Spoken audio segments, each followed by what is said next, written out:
level. We live on many levels, though. And we're starting to discover that there's more and more and more to see, to experience, to be. We are becoming. What are we becoming? Most of us see ourselves in a physical setting. We all know we have bodies. We know we have a mind, or at least a brain that thinks. At least that's how we look at it. We're beginning to be introduced to the word soul, but just last week in our classes, I became aware that our students weren't very aware of what a soul is. So I wonder if these are the people that are going to be leading our neighborhood, and our community is not clear on what a soul is. I wonder how the rest of the community feels or thinks about what is soul.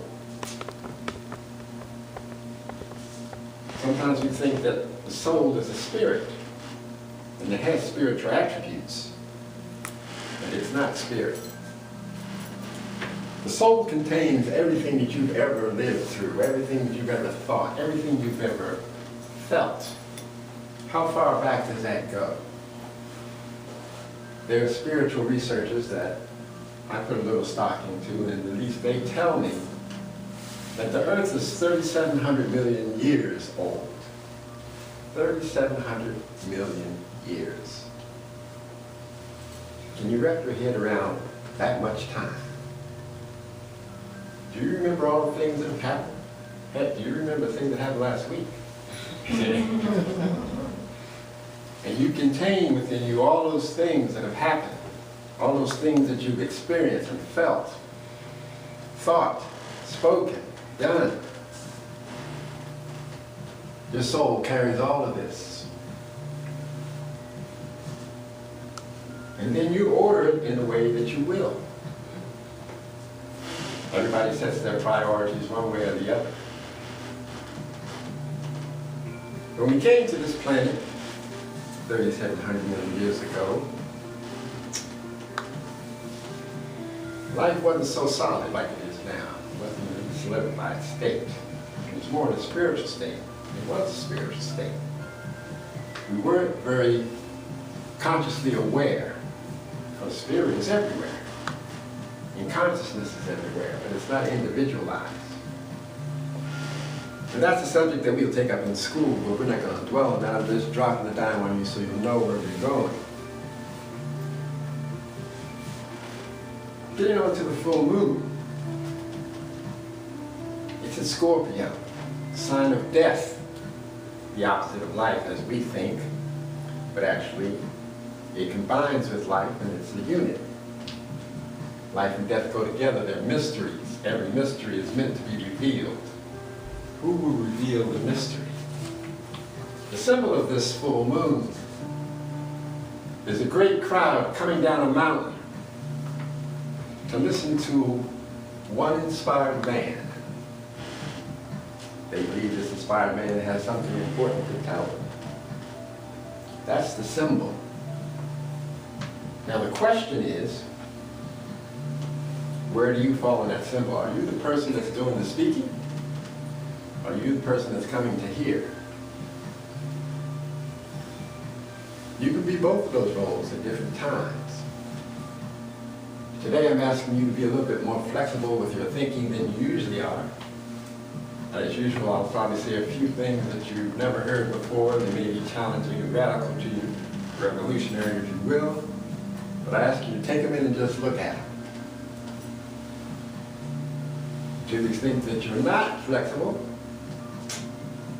as I've seen before in here, even in some of Dorita's lectures, you're going to start getting tired, probably fall asleep. Because it's going to get deep, pretty deep for your personality. Your soul said, I can take it in, but I know how to put it to the side and not look at it right now. The inspired man has a message to bring. He's asking you a question. So he knows you have a body.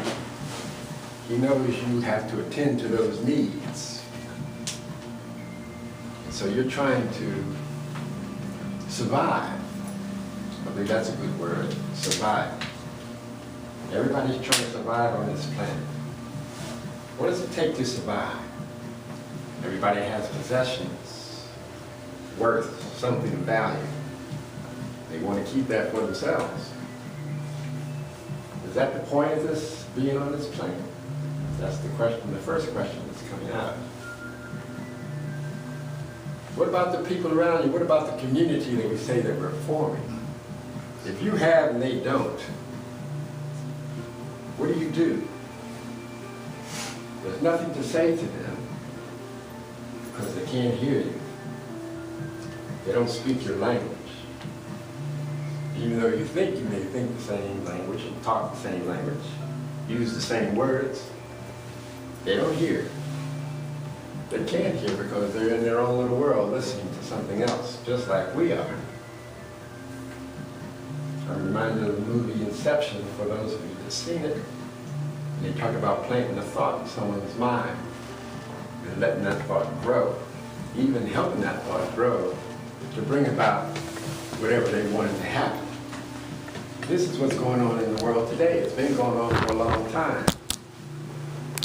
Ever since man became pretty conscious in the individual sense, probably back in around 1500 AD, when people started getting real smart and clever and figuring out how we can control things and do things. But before even that, the Roman culture got a tip on how to do things. They learned from the people in Kemet that there's a whole lot more going on than meets the eye. They took in that information, wrote it down. They didn't understand it, but they wrote it down. Information is still written down, it's still there. People still don't understand it. Because it's not something that can be transferred through language, just like today. When you're talking to somebody in a conversation, they're not getting it. And it's like when you start a conversation with a person who's really conscious, they get your conversation already before you even get into it. Before you get to the middle part, before you get to the end, they already know what you're talking about. That's about being conscious. That's being connected. And all of us have this ability to do. We can do this. How often do we exercise this? That's the question that this man that we came down the mountain to listen to was asking. He said, as he looks at our lives, he said, he doesn't see us doing that. He put on me to put out to you that in this community right here, are we using that muscle? Are we exercising that muscle? It's about self-worth. What do we value? ISC was started by Reverend Dorita with love in her heart because she wanted to reach out to the community, to give them something she knew they needed. She didn't understand how much they needed it. She knew they needed it bad, but I don't even think she had an idea how deep the need was, to the extent that they would have to even reject it when she offered it to them. But she started the place anyway. She's been here 10 years, and she survived mostly on her spirit and soul, nature, working together to hold this place up. There have been different cultures. It's almost like a microcosm of the world, evolution. Different cultures have come in here. There have been several in here since I've been here. And I watched the different cultures come and go with different intellectual levels and what they do and what they see. But one thing they've had in common, that modern man has in common, they were all thinkers and they were all focused on what they wanted,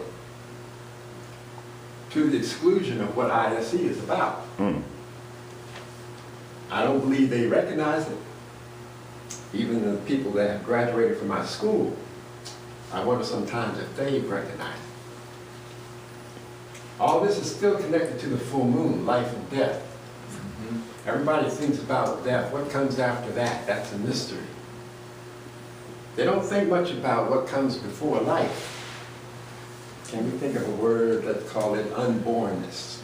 You ever heard that word before? What does that look like? You have to use your imagination because that's where you were before you got here. And you were with beings that were assisting you to set up what you were going to do this time. all the people you're going to meet, all the things you wanted to do. We're asking, can you remember back to when you were about, well, some people in here, they're right there now, in their late 20s. An angel came down to you and reminded you all the great things that you thought you were going to do, the things that you wanted to do. He said, the people that are there to assist you, you haven't met them yet, but they're coming. And then the angel told you something that didn't set too well in your mind. He said, you're not going to be able to do it. Because here we are at the first threshold. And you haven't exercised any of the muscles that you don't know about. And there are consequences to that.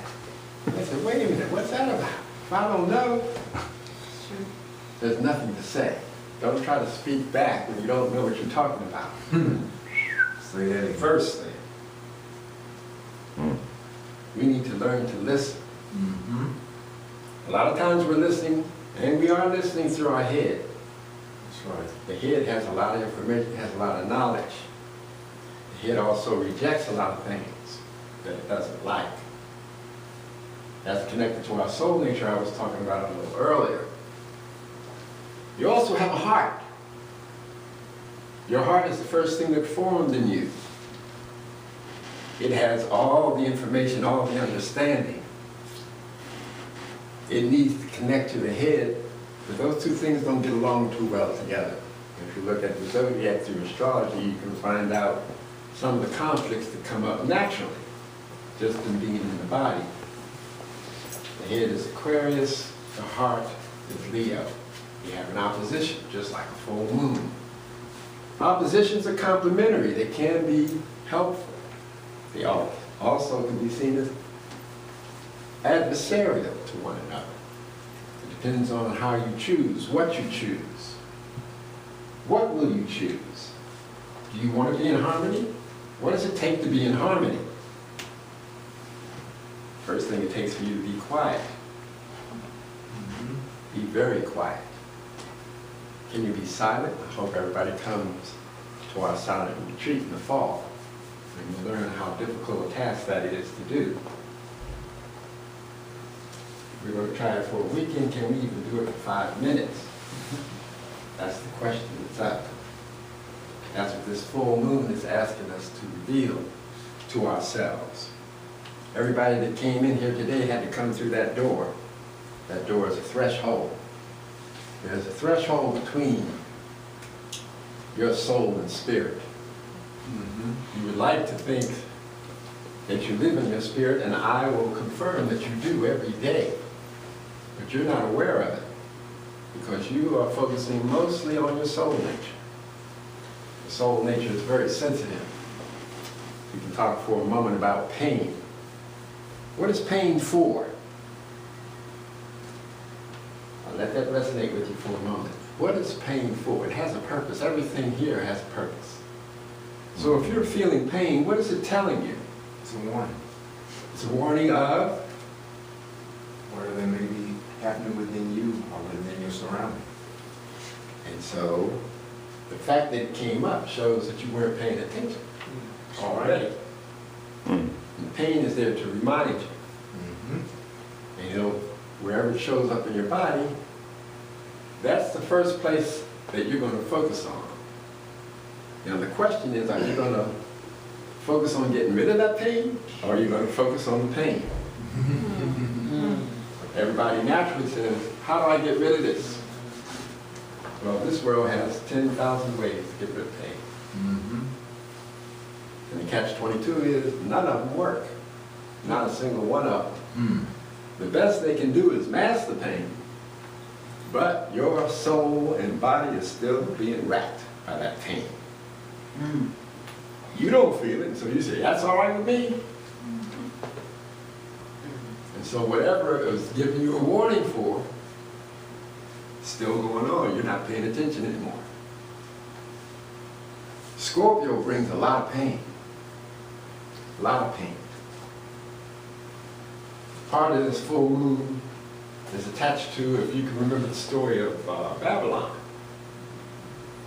they built a tower there that was supposed to connect them to heaven. Why they ever wanted to get to heaven, I don't know. I can't remember. My vision is a little clouded. But the Father God said that they didn't know what they were doing, so he brought that tower down. This is where we are today. Everybody's still trying to get back to heaven. Nobody wants to die. That's pretty interesting. They tell me it's possible to do. I said I'd like to see them try. Do they know the steps, what it takes? The people were separated when that tower came down, and their tongues were confused, so they couldn't understand one another. In fact, they couldn't understand themselves. That was the beginning, how it started. When you don't understand yourself, how are you going to understand someone else? So it's about communication. You can hear the words. Do you understand the message that's coming through the words? Because every word is just a symbol. Reverend Dorita has pointed out several times, like when she says the word apple, what do you think of? Everybody was green apples, red apples, William Tell, all kinds of things, pies. There's a lot to know, and we know every bit of it, so that's not a problem. Difficulty comes in what we forget, such as when we have a dream. We only remember part of the dream, and that's okay. We got some part of it. But what did we forget? What part of the dream did we forget that has a real important message to give us? Let's come into waking life, because we're all conscious, right? We're walking along, and then you have a little daydream. You can walk with somebody that you're talking to, and they're having a conversation with you, but you didn't hear it. It comes to a part, they ask you a question. What are you going to do? I can't tell you what you're going to do. That's put in front of you. The question is for you, because this is the quest of what your soul is. You can be present. No, you can't be present. You are present in every single moment that happens in your life. If you don't see it, that's on you, and it's your choice. It's okay. But when the consequences come, and they will come with pain, what are you going to do then? In this world, they tell you you can run away from it, and that's what we're trying to do. We're all running away from the thing that we need to do, the thing that we need to connect to, because it's painful. It's plain and simple. We don't like pain. None of us like pain. We want to defend ourselves. And so we run, there are 10,000 worlds to run to. There are portals to go to. There are thresholds to go across. Some of them real, some of them unreal. That's what this full moon is putting in front of you. Say, yeah, you got choices to make. You have to put things in their proper perspective. During this full moon, Mercury's in Gemini. All the planets are asking questions. Gemini knows a whole lot about everything. Doesn't go real deep with it. It's got the information. So you can ask them a question, they'll give you an answer. It may connect, it may not connect. That's okay. It's information to get you started. That's a good thing. That's always a good thing. Venus. Venus is in Aries, and so we're looking at relationships. Scorpio is about cutting away, making decisions, getting rid of things you don't need.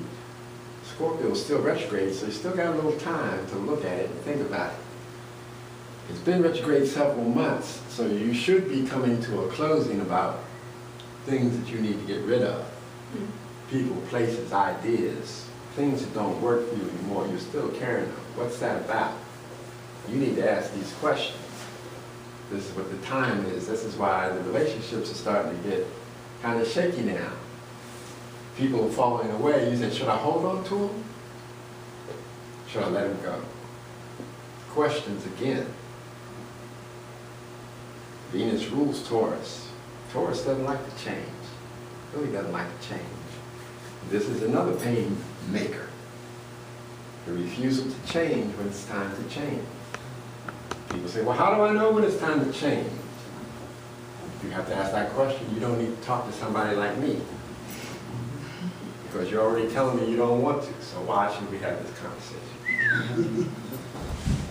I'm coming to this place. You know, people see me as a pretty nice guy.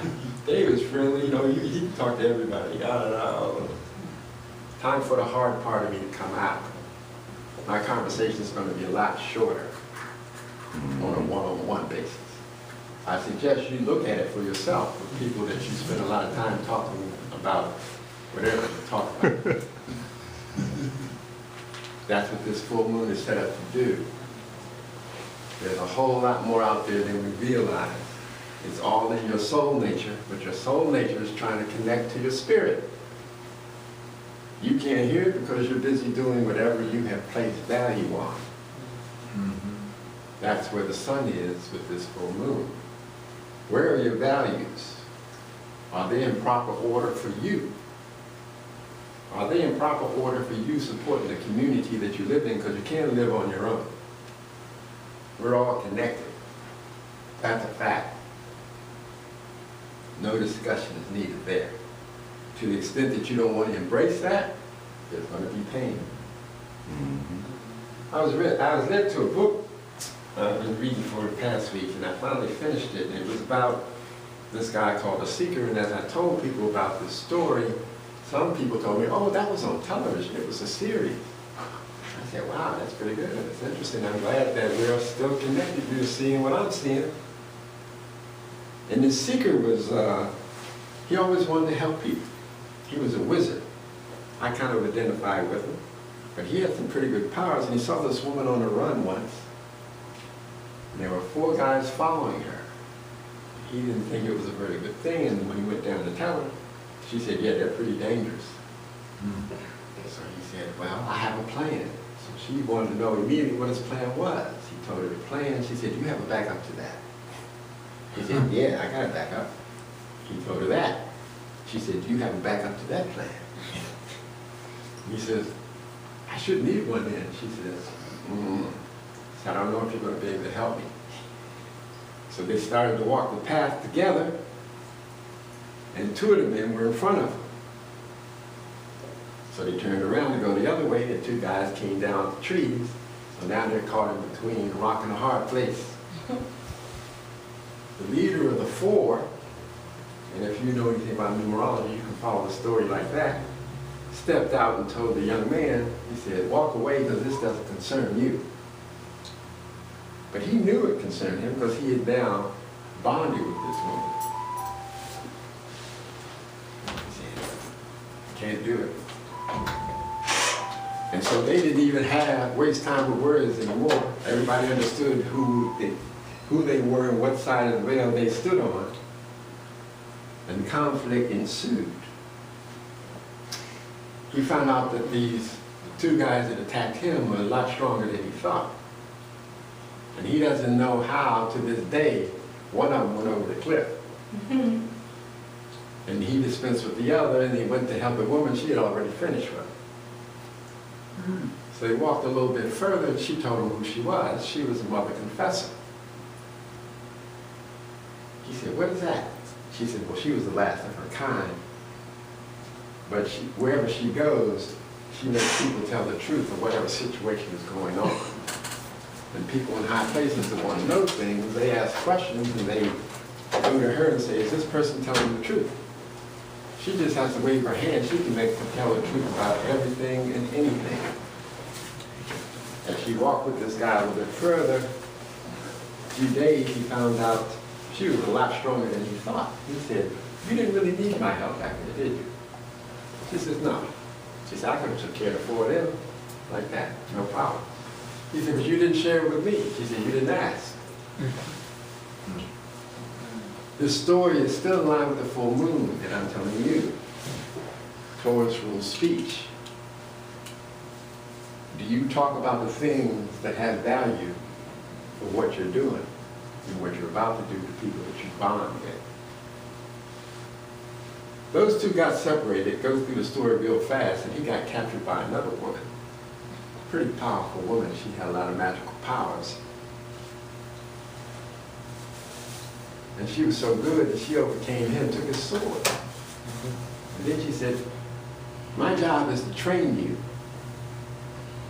And so she had this little magical wand that anywhere it touched on your body, it created a pain that was so extensive that you couldn't even cry out. You couldn't even cry. But the pain was very intense. And she seemed to enjoy doing this for the guy. She put him through a lot of pain that he had never even imagined. He was kind of flippant, being the wizard. He doesn't like being under control, but she says, I'll break you of that. My job is to break your body, then I'm going to break your soul. And then you'll do anything that I say when I say it, or you'll get some more pain. Fast forward through the story, he finds out later on that all the pain that she's putting on him, she's experiencing too. And he said, whoa. Now he had developed an affection for her. For the life of me, I haven't figured out that part of the story yet.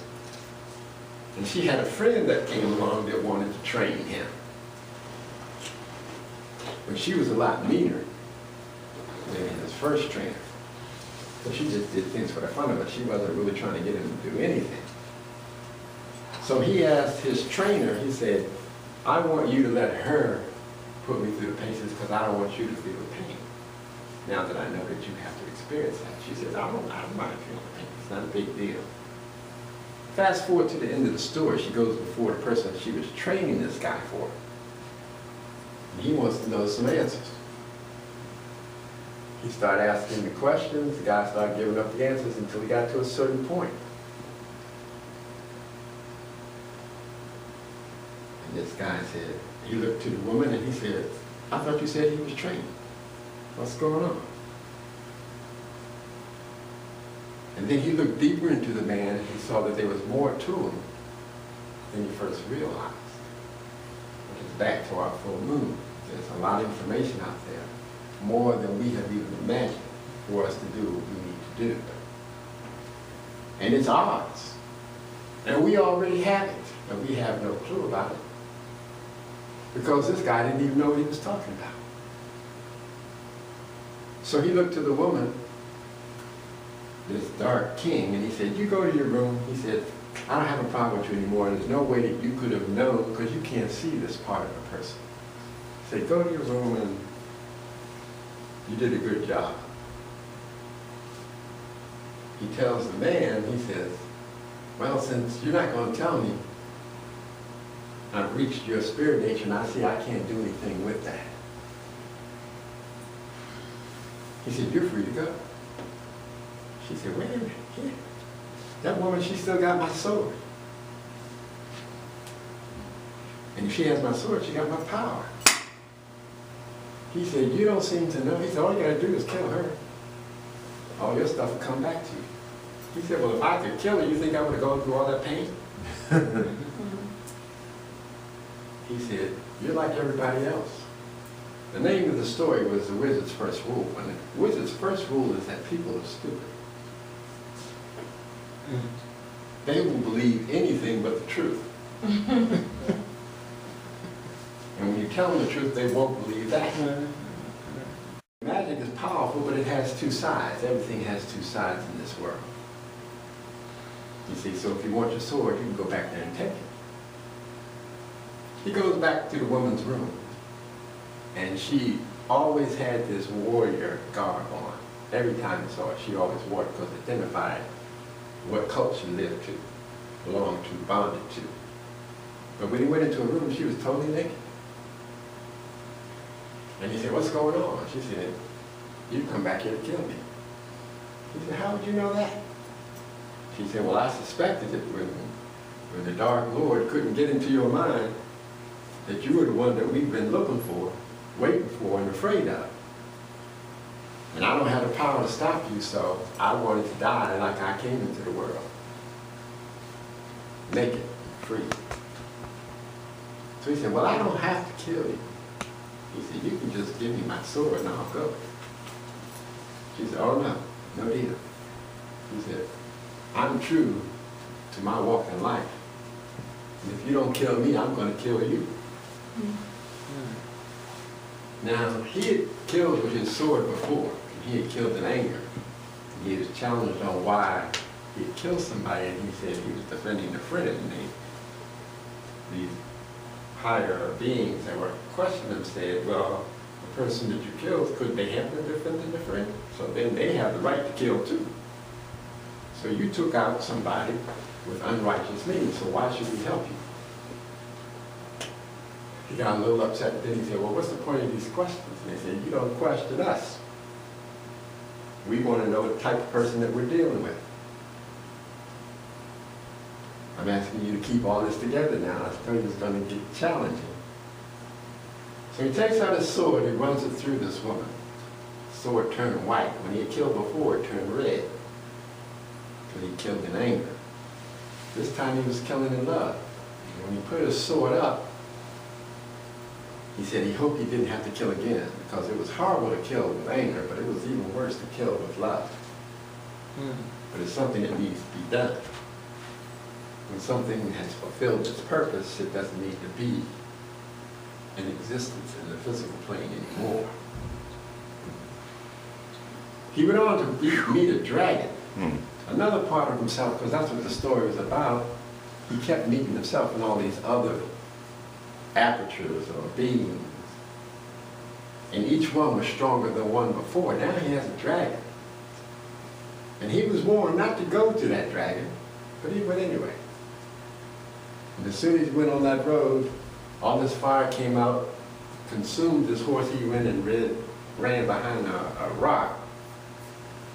The dragon came, picked the rocket up, and said, "Look, what do we have here?" Say, "A little man hiding. I think you'll make it, what is it, a tidy morsel." So the guy said, "Well, I can see that you're stronger than me, so I'm not going to try to fight you. If I have to die today, I just want to ask you one thing."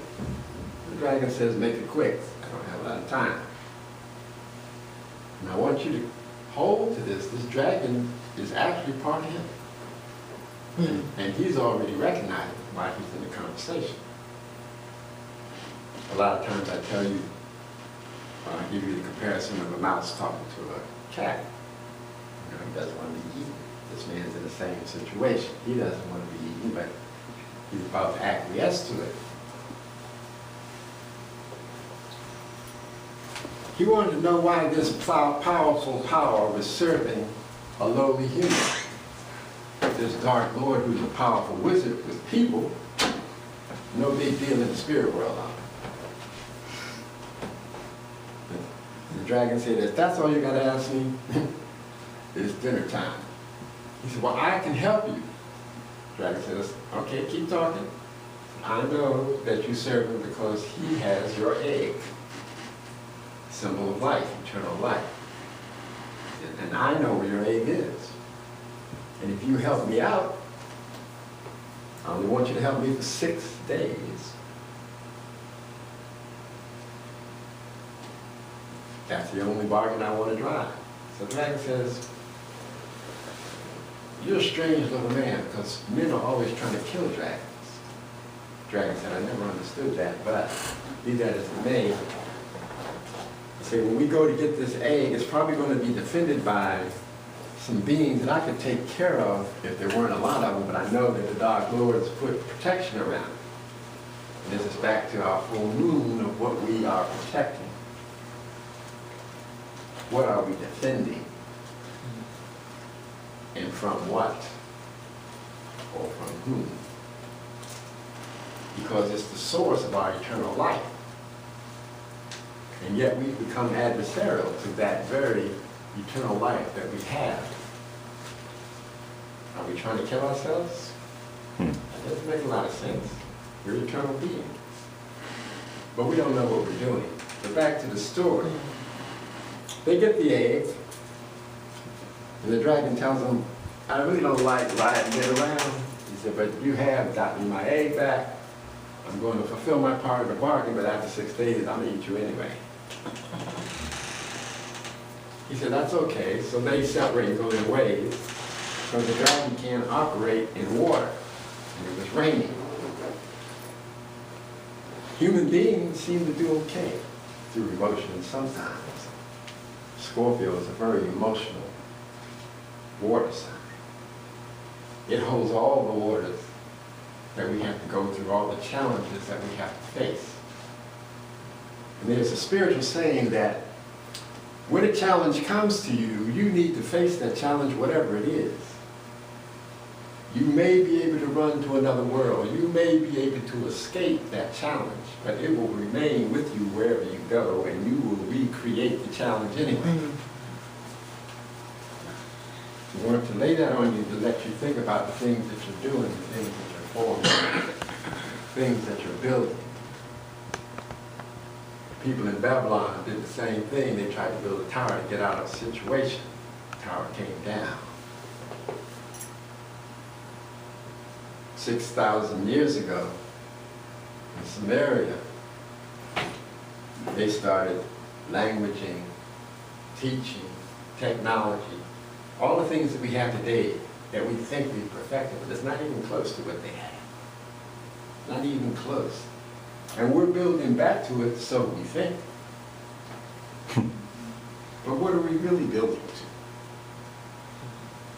to? Or are we really still running away?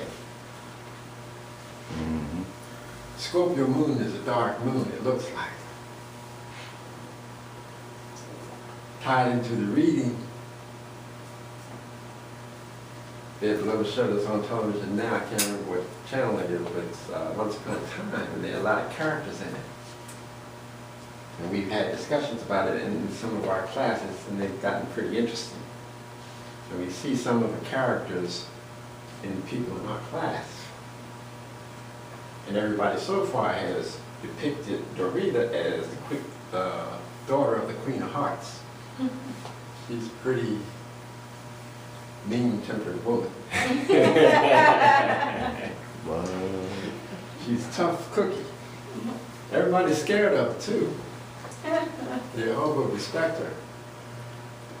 And in the reading that I threw out today, the card that depicted a tough-minded woman that I know Rita is was upside down. I said, wow. And if I may, can I share with the people? And Dorita shared with me that she really doesn't like being that mean-spirited woman. That could be the challenge for her in this full moon. To unveil her real, well, it's not a real self, but a part of her real self that she has up to this point concealed. I'm sure nobody in here is going to like this chick. And we're used to her being loving and kind and helping us out, bending all the way over backwards to her own hurt. But this full moon is asking her to say the challenge is for you to be who you are. To let the cards fall where they may, if people can't take it, let them go. That's right. You don't lead them with you. We're a community works together. They support one another. They know every single thing that the community needs to survive. If they're not contributing to it, let them go. In fact, if they're not contributing to it, kick them out. This goes from the school to the center. The community will not be able to survive with those kind of things. Yes, it will be painful. Back to the Seeker story. He went through a lot of pain, but the pain helped him face the Dark Lord in the end, who he overcame. But he only overcame it because he was already used to going through pain. And the pain that that Dark Lord put on him was pretty minuscule to what that woman had put him through. And he overcame that to the point that he even could kill her. That had to be real pain. Truth of the story, he was in love with the Mother Confessor. But the Mother Confessor had such power that anybody who touched her, any man who touched her, he would become her slave. So then he wouldn't be worthy to be in an equal love relationship because he wanted to do anything that she needed. He would grovel, crawl all over the place, ask it in a second. At the end of the story, when they put her in a bind, a couple of wizards had trapped her, and they were about to have their way with her, but then she thought about this guy, because she liked him, but she knew she couldn't love him because she didn't want him to be a groveling little idiot. So she wouldn't let him touch her. But when she thought about him and they said that he was killed by their forces, this power came out of her, the one that Reverend Rita keeps under wraps. Knocked everybody down. And the first guy that got up, he was dazed, and then he looked at her and he says, "What do you want me to do?" She said, "I want you to die right now." He fell over dead. This other guy, the leader of these guys that was with him, he said, "Well, I'm protected by a power from the Dark Lord, so you can't touch me. So you can say whatever you want." So she said, "You know what?" She said, "Get down on your knees." Much to his surprise, he got on his knees. And he was wondering, how could that happen? Because I'm protected by a dark spell. The wizard that was with the confessor mother was telling his walk buddy, he said, "This woman is now doing something that's impossible because she never learned this ritual." This is what the spirit is of this moon that I was telling you about earlier. The power is there, and you don't need to be taught through your body. You are much greater than your body. This is part of the information that's there. But as long as you stay connected to your body, you will not know it. This is why Reverend Rita puts it out there for you to learn meditation, and meditation is just the first step. It doesn't give you the power that you need to do what you got to do. You're not strong enough to do it. Remember that other angel I told you said, "You're not strong enough to do what you came here to do. It's going to take a long time. So you might as well relax." So you can't accomplish what you came to accomplish. But this woman's on a mission now, you know. And the wizard says, of course, when she finishes this, she's got to die because she will have expended all the energy of that body. In America, we like to finish the fairy tales with a happy ending. I'm not going to tell you the ending of the story. It's not very happy. But in reality, these things happen every day with each one of you, not somebody else. We all put ourselves in a position to feel the pain or find a way not to feel the pain. Everybody says, "Why should I feel the pain? It hurts." I've been taught I need to get away from it. Let it go. This is the question of this full moon. If you don't embrace the pain, you will never know who you are. It's not possible to know who you are without pain. When you have feelings, that's what you're feeling for, especially when you're in the body. The body's a good thing. You have to know when to let it go. Just like that guy with the sword. The woman that he loved, he dispensed with. Then he found out the people that he hated, he dispensed with. And there wasn't a lot of difference in the pain. Both of them were pretty bad. And he experienced all that pain. And that's what trained him. That's how he learned. So this full moon is asking you, how much have you learned in this life? I know everybody in here has experienced some pain. But what did you do about it? And what was your solution to the pain? You know, the world we live in has all kinds of medications, all kinds of medications. They have all kinds of techniques that you don't have to feel it. But like I told you, in the spirit knows that pain is still going on, whether you feel it or not. And it will bear out the consequence in your physical body. Guaranteed. And you don't have to take our word for it. You just keep masking the pain and watch what happens. So here we are, trying to escape all the consequences of the life that we've been living. And we're good runners. We've been running for a couple thousand years, 2,000 years. That's right. And we haven't let it compromise us totally yet. But what's pursuing us is just as determined. Mm-hmm. You see the full moon of Taurus and Scorpio going around and around and around, life and death. They'll never be separated. You're never going to get away from what you're running from. And when it finally catches up to you, and you're face to face, there'll be no place left to run. You'll have to do what you had to do anyway. So why not make the choice yours today? Take a look at that pain. Examine it closely. No, I want you to embrace it. Yes. But it's your choice. You don't have to. You have a challenging relationship. Is it worth it? Only you can say. You will let it go or you will hold it.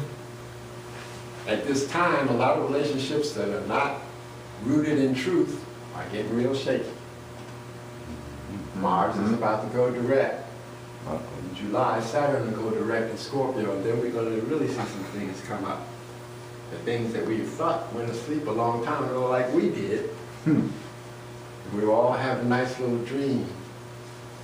But we woke up in the middle of the dream. And we were still asleep. And we are still asleep. And it's okay. As long as you know that, you say, that sounds like an oxymoron. But then I told you, you're going to have to be really flexible with your thinking today. Because we're not talking about finished concepts. We're talking about living thoughts. What does a live thought look like? Have you ever seen one? And if you did see it, did you see who saw it? Because that's what this talk is really about. That's where we really want to go to. Who you really are, who you always forget about. The looker. The looker sees everything. This is your spirit nature. And this is what your soul wants to connect to. But you have to take authority over your soul and train it. It can only be trained through pain. It doesn't respect anything else. Nothing else. Choice is yours. Ashe.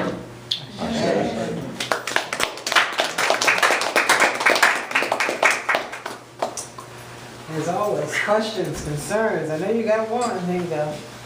David, I really enjoyed your presentation. I have a question. What is the difference between soul and spirit?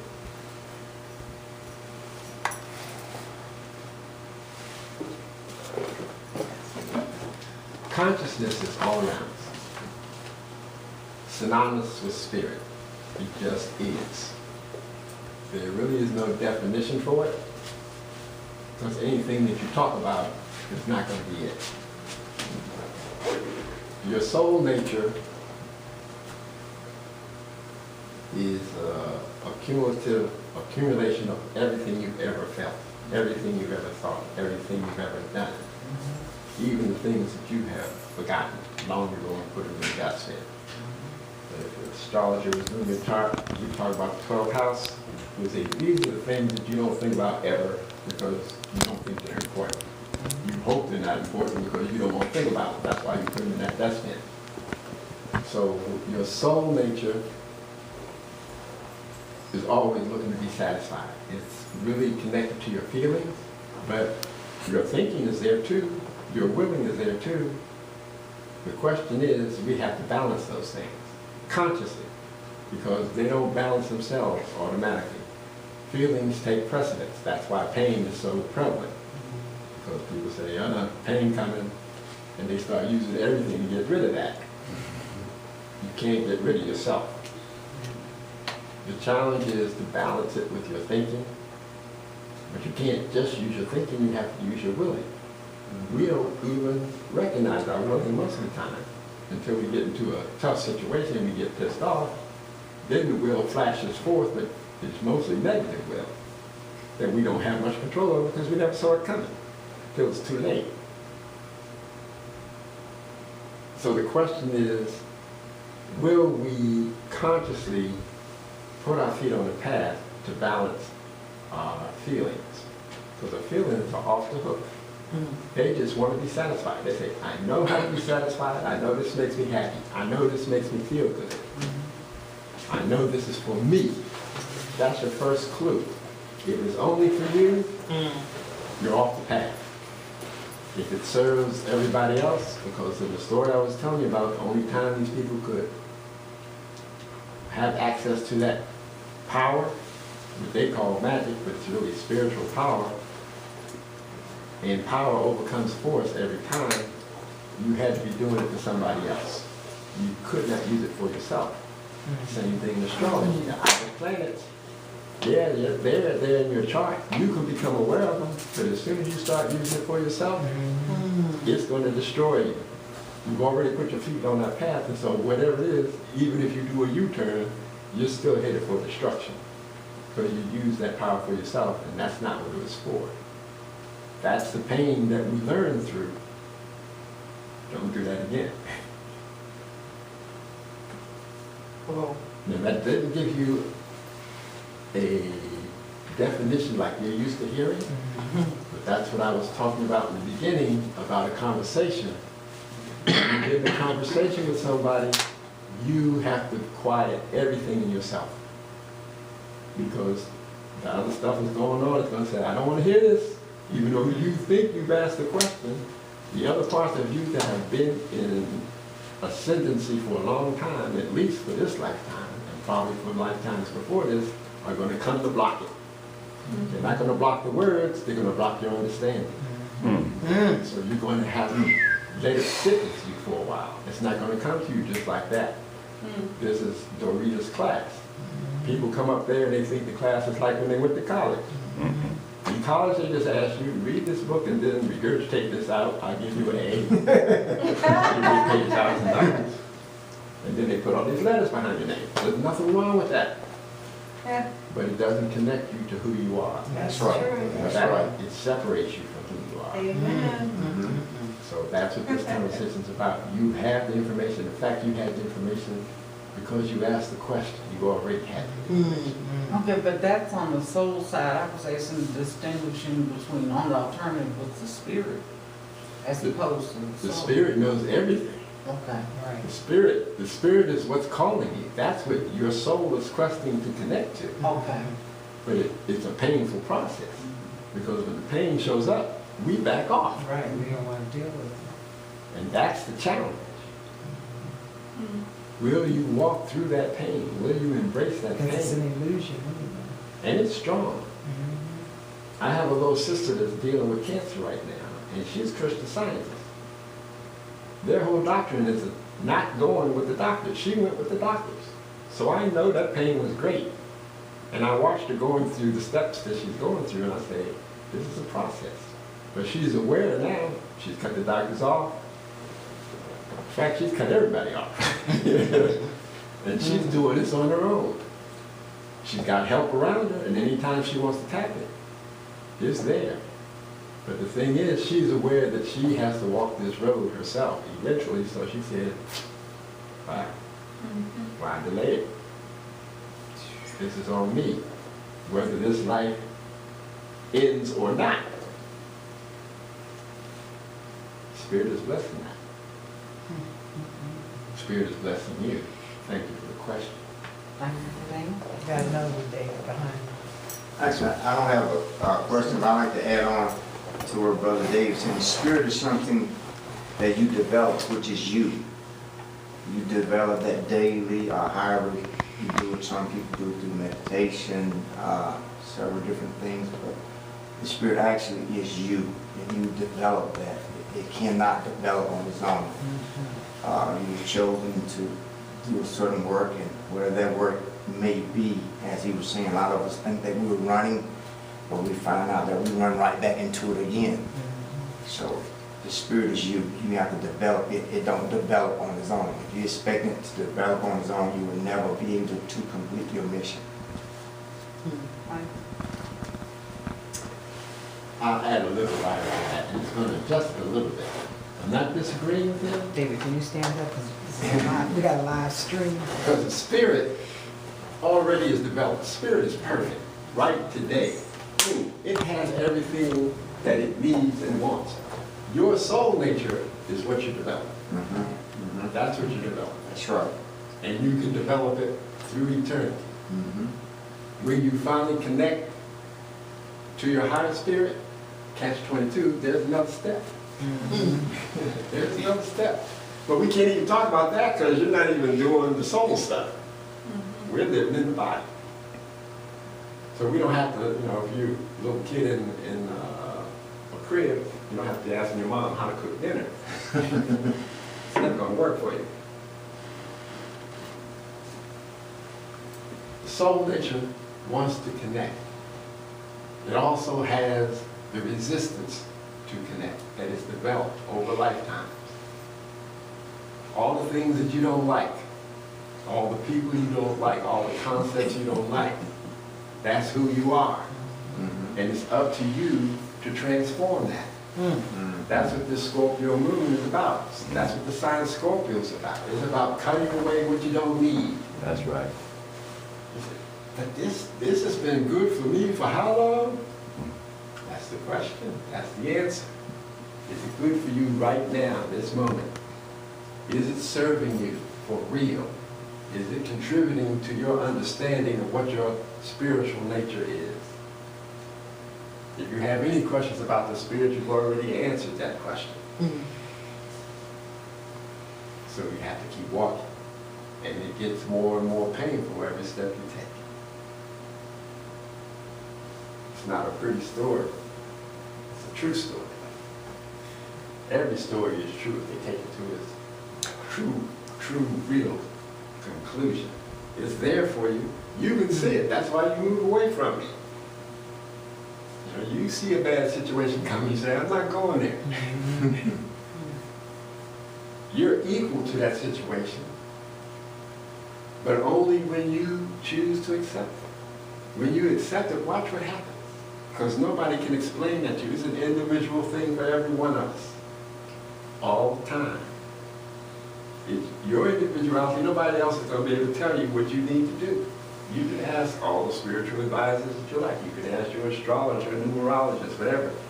They can give you little clues and hints to what you're doing on a physical level and even plug you into some of the soul things. But if you want to understand your spiritual nature, you have to do the walk. You have to do the walk. Take what the people tell you. Throw away the part you can't use. All the time. Every time. Thank you. And the soul, you connecting with the spirit, you saying that's a painful experience. My question is it always painful? If you're open to the experience, saying, okay, this thing's happened to me today, I'm absolutely angry and upset and want to hurt somebody, but I'm going to back away from that emotion until I get clarity within myself without using emotions. Do it still in fact have to be painful? The closest story that I can give you that will give you a picture of that is the man Yeshua. Do you think that he felt pain when they put him on the cross? Because he did what you asked. He saw the challenge. He said, this is what I got to go through. I'm ready to do it. Okay. Very good. Demonstration. I love demonstration. So he did suffer pain. You say so. Well, I mean, I guess in the human body. Physical side he did. That's what I mean. Yeah, physical side he did, but spiritual side he didn't. Right, right. You Right. never suffer pain on the spiritual side. I don't see how you can suffer pain on the spiritual side because it's perfect. Right. So you can't. But the physical body takes a lot of pain, especially in dealing with the mind. Because the mind has a way of playing a lot of tricks, coming at you all different ways, and it goes back to knowing how to control your thoughts as they come. They have a Greeks had a story about, what's that guy, that King Minos, the one that touched everything turned to gold when he had. Midas. Yeah, Midas. Minus touch. And they set up this labyrinth that they used to sacrifice their children to, so the nation could survive. Interesting practice they had. But the labyrinth is your brain. All those little road cues and stuff that happens up there. And people get lost in that a lot of times. I think the hero that finally found his way through, he found his way through the labyrinth because of a woman. That's a tip about your feminine nature. Yes, thank you. I love it. I got that. Receive. She figured out if you put down a line and follow that line all the time, you'll know exactly where you are, how to get there and back. But that's your responsibility. And it's interesting, you know, that story, just like all the other myths and stories, after he got what he needed out of that labyrinth, he pretty much betrayed that woman. And is this what we do with our feminine nature all the time, which ends up reflecting in our relationships? You know, masculine nature betrays itself, but it doesn't see it as itself, it sees it as somebody else. And that goes back to community. If you're doing it for yourself, there's going to be consequences. And there's going to be pain either way. You either choose to accept it and embrace it, or resist it. Those are the choices. Yay! And I guess if you don't resist so much, it's gonna be painful, but it don't have to be as intense. It's intense. Anyway, like you weren't here for the story, but the guy that I was talking about, he went through great pain. When I was reading that story, I had to put it down. I was happy that I could only read the book online, so and I was at work, so I had to keep getting up and going to do my work, and it gave me time to like, whew, the whole thing was pretty tough. I mean, when a woman is touching places in your body that people don't even like to have touched, and she's bringing pain to it, excruciating pain that you can't see, you can't think, you can't breathe, and she's doing that 24/7, calling herself training you. It's intense. There's no way to get around it. And all of us know it, because we're pretty good at it. We are very practiced and advanced in our evasive maneuvers. We are really good at it. We've been doing it for a minute. But we're the ones that can carry it when we choose. And when we choose, the world's going to be a different place. Choice is up to us. Brother. Yes, you spoke really briefly about the 3 outer planets. Yeah, in Did you go back to astrology, that? Saturn is like the last classical planet. Right. And it forms the veil, so to speak, Okay. that we have to live. The planet that comes after that is Uranus, Okay. which was his father, which separates written history from unwritten history, because he used to eat his children. Because there was a prophecy that one of his children was going to propose to him. He didn't want it to happen. So every time they got born, he just ate them. He said, I'll keep that from happening. The one that comes after him is his brother, Neptune. It puts a cloud over everything. And in Kemet, that's Isis. She wears the veil that you can't lift. At least back in those times, you couldn't lift it. If you even tried, death would come upon you just like that. Boom. Then Pluto, he's the outer planet. Of course, our modern scientists have demoted it from that status. It's not a planet after all, whatever. I think he's a planet again. He is? I love those Recently, guys. in the last few weeks. They said, put him on the yo-yo. Woo! He is. Now you see it, now you don't. That's good. They're going to get in line yet. He's the ruler of death. That was one of the mysteries. I said that it's your responsibility to reveal it. But in the Revelation, only you will go. I think that was the story about the Argonauts. They went on this trip, but only one of them came back. Because the trip was only for him, everybody else got. That's the mystery of the 3 outer planets. We can talk about it with your chart when we talk about it. Okay. That'll make a little bit more sense to you, but it's like, it's deep. is deep. It's so deep that I first started talking to people about it. When I first started doing astrology, I didn't understand why they would go to sleep. I said, this is their reading, they're paying money for it. But it's like, they couldn't hear it. It was that deep. That's how I learned about it. I just happened to be fortunate or blessed enough that I like to live there, so I didn't understand what was going on. I said, woo! And then I woke up to it. I said, okay, you need to tone that part down. They're focused on being in this world. When they get totally connected to this world, then they can take the next step. They can't do it before.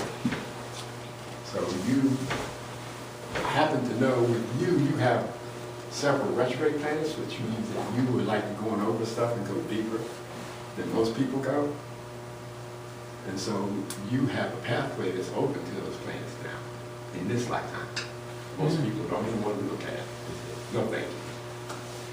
It's good. It's all good. Ashe. Ashe.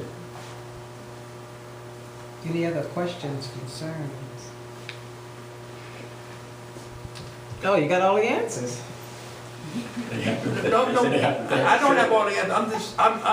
We're just gonna, Looking at some kind of things. vibrate with this information.